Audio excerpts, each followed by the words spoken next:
Hello दोस्तों, welcome to my new video. आज हम बात करेंगे एक ऐसे स्टॉक की जो एक टाइम का सुपरस्टार था, बट आज आज के डेट में वो एक फॉलन हीरो है। एक टाइम था जब रिलैक्सो केवल एक चप्पल बनाने वाली कंपनी नहीं थी, ये था एक मल्टी बैगर स्टॉक। इस स्टॉक ने 2010 से 2021 के पीक पे अपने इन्वेस्टर्स को 11 साल में 1600 गुने का रिटर्न बना के दिया, 1600 टाइम्स।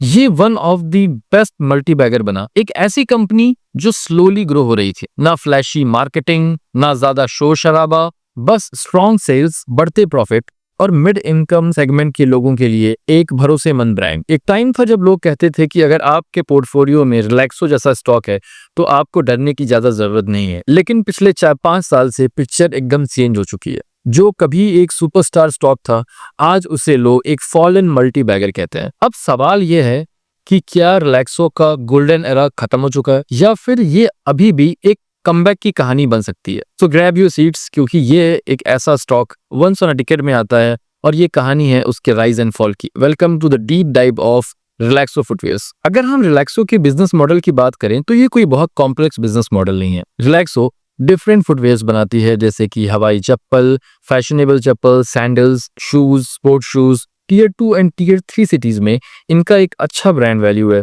कंपनी के पास पॉपुलर ब्रांड्स हैं जैसे पार्क्स, फ्लाइट, बहामास और रिलैक्सो खुद। अब इतना अच्छा करने के बाद दिक्कतें शुरू कहाँ हुई? ये दिक्कत स्टार्ट होती है कोविड के बाद से। रॉ मटेरियल स्पेशली ईवीए और रबर फोम्स काफी बढ़ गए। कोविड के बाद डिमांड तो रिकवर हुई, लेकिन डिस्क्रिशनरी स्पेंडिंग थोड़ी कस्टमर्स की लो हो गई। रूरल इंडिया को कोविड से बाहर आने में 2-3 साल लग गए, जो कि इनका एक बड़ा मार्केट था। और सबसे इंपॉर्टेंट, इनके कॉम्पिटिटर्स जैसे बाटा, मेट्रो ब्रांड, पूमा, इन्होंने भी अपने बजट फ्रेंडली फुटवेयर्स मार्केट में उतारना स्टार्ट कर दिए और ये ब्रांड्स लोगों को एक प्रीमियम अपील देते। रिलैक्सो अपने करंट मॉडल में थोड़ा स्टक लगने लगा। एक टाइम था जब सेल्स कंसिस्टेंटली ग्रो करती थी, लेकिन 4-5 साल से इनका रेवेन्यू फ्लैट ही चल रहा है। इसमें बहुत ज्यादा डिप नहीं आया है, लेकिन डेफिनेटली ये बढ़ भी नहीं रहा। प्रॉफिट भी अप एंड डाउन कर रहा है और इन्वेस्टर्स के पेशेंस का टेस्ट ले रहा है। अब हम चलेंगे स्क्रीनर पे और रिलैक्सो के फाइनेंशियल्स को डिकोड करेंगे और समझेंगे कि क्या इस स्टॉक में अभी भी इन्वेस्टर्स के लिए वैल्यू है।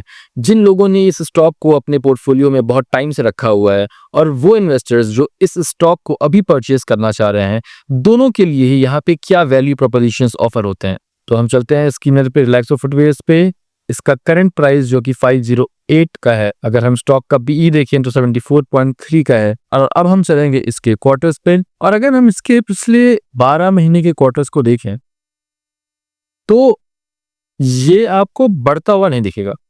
ये लगभग स्टैग्नेंट है। जो मार्च 2022 में 698 करोड़ का सेल था, आज भी वो सेल 2025 मार्च में 695 करोड़ का ही है। अभी इसकी लेटेस्ट रिजल्ट का हमें डेट है, देखते हैं Q1 26 में ये कैसा परफॉर्म करता है। अगर हम प्रॉफिट्स की बात करें तो जो नेट प्रॉफिट मार्च 2022 में 63 करोड़ का था, वो 3 साल के बाद भी 56 करोड़ का ही है। अगर हम प्रॉफिट एंड लॉस अकाउंट में चलें तो रेवेन्यू की अगर हम बात करें तो रेवेन्यू में आपको काफी चेंज मिलेगा। जो मार्च 2024 में 118 करोड़ का रेवेन्यू था, वो मार्च 2025 में बढ़ के 2790 का हो गया है। और अगर हम नेट प्रॉफिट की बात करें तो नेट प्रॉफिट जो 66 करोड़ का था, वो बढ़ के 170 करोड़ का दिख रहा है। लेकिन इसमें मेन प्रॉब्लम यह है कि पिछले 4 साल से ये जंप बहुत ज्यादा नहीं दिख रहा है। अगर हम मार्च 2021 से मार्च 2025 को कंपेयर करें तो रेवेन्यू हमें बहुत ज्यादा बढ़ते हुए नहीं दिखता है। और सेम प्रॉफिट का भी है। जो प्रॉफिट 292 करोड़ का था 2021 में कोविड के पीक में, वो अभी 170 करोड़ का है।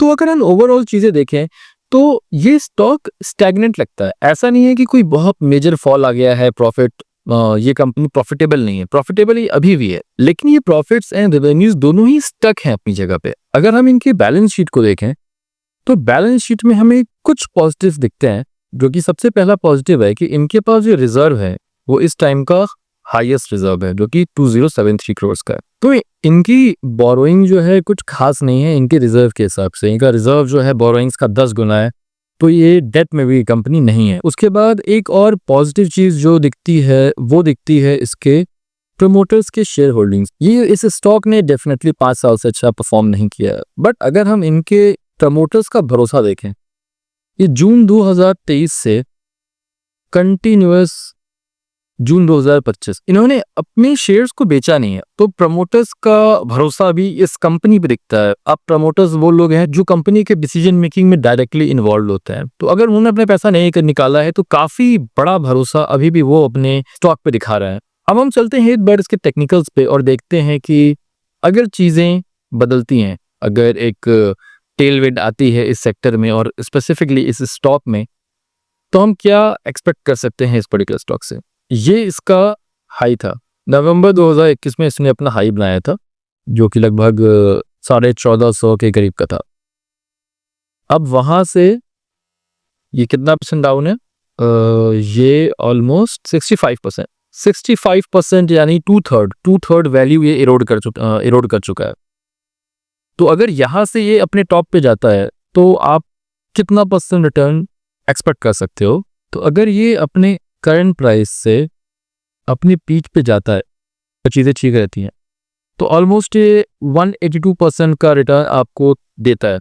तो 182% हालांकि बहुत अच्छा रिटर्न है। अगर कोई 5 साल भी होल्ड करता है और आपका प्राइस अगर 5 साल में ऑलमोस्ट 3 गुना हो जाता है तो ये बहुत ही अच्छा रिटर्न है, क्योंकि एफडीज में पैसा डबल होने में 10 साल लग जाते हैं। तो 5 साल में पैसा अगर ट्रिपल होता है तो still it is a good return. But अब क्वेश्चन ये है कि जो एग्जिस्टिंग इन्वेस्टर हैं जिन्होंने ये स्टॉक होल्ड करके रखा है, क्या वो होल्ड किए रहे, और क्या जो न्यू इन्वेस्टर्स हैं वो इसमें अभी इन्वेस्ट कर सकते हैं। अब ये कोई एडवाइस नहीं है कि आप पैसा डालो या ना डालो। यहाँ पे क्वेश्चन आता है रिस्क और रिवॉर्ड का। ये स्टॉक ऑलरेडी बहुत गिर चुका है अपने टॉप से, और इसका जो रेवेन्यू है वो ऐसा नहीं है कि बहुत ज्यादा गिरा है। जैसे स्टॉक प्राइस 65% गिरा है, इसका मतलब ये नहीं है कि रेवेन्यू या सेल्स में भी डिप है। केपेक्स अगर आप देखो तो केपेक्स ये अभी भी कर रहे हैं, बहुत ज्यादा नहीं कर रहे हैं लेकिन 50-60 करोड़ का कर रहे हैं। इनकी जो फैसिलिटी है प्रोडक्शन की, वो per day 10.5 lakh pair of footwears बनाते हैं, जो इनकी 9 मैन्युफैक्चरिंग फैसिलिटी है, और भी फैसिलिटीज ये बढ़ा रहे हैं।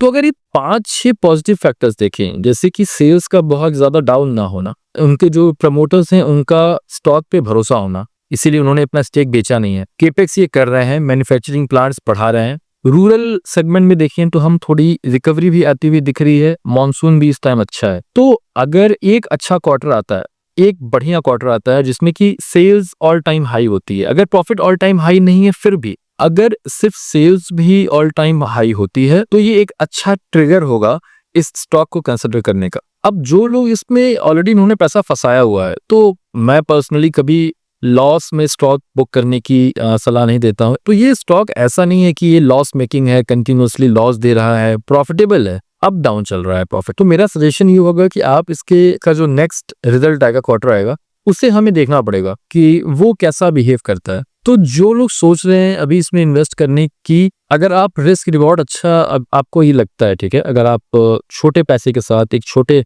अमाउंट के साथ इसे कंसिडर करना चाहते हैं तो वो आपका चॉइस है। रिस्क रिवॉर्ड के हिसाब से स्टॉक बुरा नहीं है, बट अगर हम वेट करते हैं अगले क्वार्टर का रिजल्ट आने का और हमें अच्छा ग्रोथ दिखता है रेवेन्यू में कम से कम, और या फिर ऐसा हो कि ईयर ऑन ईयर रेवेन्यू उस पर्टिकुलर क्वार्टर का, जैसे कि जून क्वार्टर का रिजल्ट आने वाला है, तो जून क्वार्टर 2024 अगर उससे अच्छा रेवेन्यू आता है तो स्टिल एक अच्छा बाई ये हो सकता है। तो अभी तक हमने जितने स्टॉक्स कवर किए थे, मोस्टली आपने देखा होगा कि सबके प्रॉफिट्स ऑल टाइम हाई थे, सबके रेवेन्यू ऑल टाइम हाई थे, ऑलमोस्ट सबके। तो उन स्टॉक्स में हमारा कॉन्फिडेंस ज्यादा बनता है। अब इस स्टॉक का जब तक रेवेन्यू, कम से कम कोई एक चीज, रेवेन्यू या प्रॉफिट ऑल टाइम हाई ना हो जाए, इसमें बहुत ज्यादा कॉन्फिडेंस तो नहीं आ रहा है। सो लेट्स सी ये क्वार्टर हमारे लिए क्या लेके आता है। और अगर आपको ये वीडियो अच्छी लगी, अगर आपके इन्वेस्टिंग जर्नी में इस वीडियो ने कोई वैल्यू ऐड की है, तो प्लीज वीडियो को लाइक करें, चैनल को सब्सक्राइब करें, इसे दोस्तों के साथ शेयर करें। हम मिलते हैं नेक्स्ट वीडियो में और डिकोड करेंगे एक another stock. Thank you so much.